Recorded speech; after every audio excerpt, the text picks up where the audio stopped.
and you get the reward of the infaq fi sabilillah. Wallahu a'lam. Tafadhal ya Shaykh.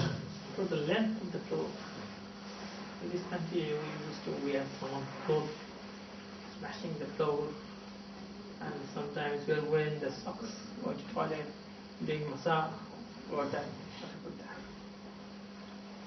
So the issue is about what? Wiping out the socks? Length of the clothes.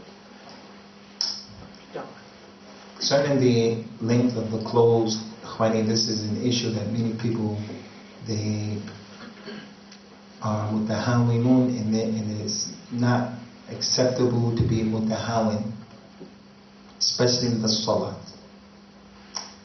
The ayat of the Quran, then Allah subhanahu wa ta'ala said, وَقَدِّمْنَا إِلَى مَا عَمِلُوا مِنْ عَمَلٍ فَجَعَلْنَاهُ هَبَاءً مَنْثُورًا.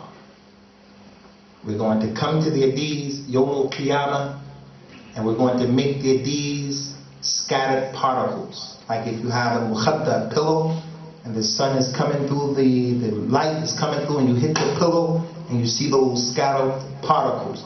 Allah is going to make the deeds of many people like that. He prays the month of Ramadan and other than Ramadan, and his salat is deficient. One of the reasons why the salat is deficient is because of the hadith in Sahih Muslim. قال صلى الله عليه وسلم أمرت أن أسجد على 7 أعظم ونهيت أن أصلي مشمرا. I have been commanded to make sajda on 7 bones. He pointed to his head. He said على الجبهة وأشار إلى أنفه. He said I've been commanded to make sajda on my forehead, and he pointed to his nose. That's 1, 2, 3, 4, 5. وعلى أطراف القدمين. And he used to pray on the tips of his toes like that. He said that I have been prohibited from praying with my clothes rolled up. With my clothes rolled up. In another narration, with my hair braided. Who prohibited him from that? Allah Azza wa Jal, when he went for the Isra wal Mi'raj, and he received the Salah, and he was taught what to do and what not to do. So the Messenger of Allah sallallahu alaihi wasallam, if he made wudu, after making wudu, he would roll his sleeves down, because you should not pray with your clothes mushammara. Your pants, when they're rolled up for salat, there is a prohibition about praying like that. Sahih Muslim, Kitab al-Libas. Go and read what Imam al-Nawawi said about the hadith. So when a person prays, if his clothes are rolled up, his sleeve, his pants, he's making a salat that is in contradiction of the sunnah. It may not be accepted. A man came while he was praying, and the man was musbil. His clothes were hanging down. The man Prophet said, go back and pray. You didn't pray. And then he came the second time, he went. The people said, Ya Rasulullah, why did every time he come, you told him to go back and pray instead of? He said, Allah la yaqbul salat al-rajul musbil thiyab. Allah doesn't accept the salat of a man who is isbal. Allah doesn't accept the salat of a man who prays musbil. So the person comes and says, oh, this is the UK. It's how we dress here. I have a problem with that. That issue is not being understood. Ya akhi, the Muslim is the one who says, Astaghfirullah wa atubu ilayh. Udu'ullah li. I'm muqassir. That's what he has to say. Don't try to explain away what's clear in the religion. As it relates to the wiping on the khuf or other than the khuf,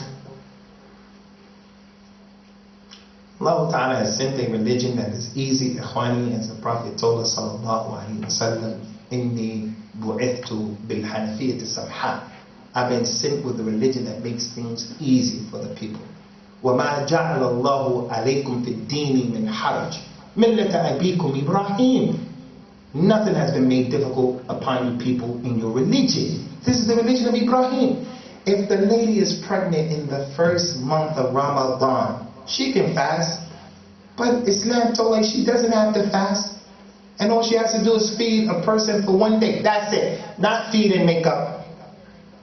Just feed 1 day. The brother is 25, he takes insulin. He can fast. But maybe fasting is going to hurt you long term. So don't fast. Feed someone. Allah Azza wa Jalla, He loves it when you take the rukhsah. He loves it. Just as He hates it when you fall into the haram. So Umar told the Messenger of Allah, Ya Rasulullah, we can still fast, we can still pray complete when we travel. He said, إِنَّهَا صَدَقَةٌ تَصَدَّقَ اللَّهُ عَلَيْكُمْ بِهَا فَخُذُوا صَدَقَةَ رَبِّكُمْ. These rukhus, it's the sadaqah that Allah gave you. So take the sadaqah that Allah Azza wa Jalla has given you. Why do the people make the things difficult on themselves? So it's permissible to wipe upon the khuf. And it's permissible to wipe upon your socks. And it's permissible to wipe upon your shoes. All of that is authentic. All of that is authentic. All of that by the Lord of the Kaaba.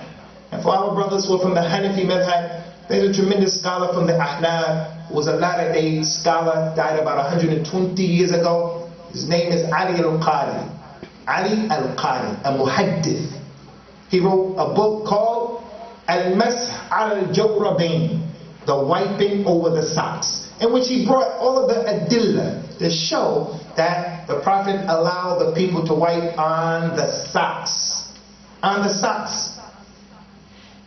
He brought a narration. Ali ibn Abi Talib radiallahu anhu made wudu, wiped on his sandals, his shoes.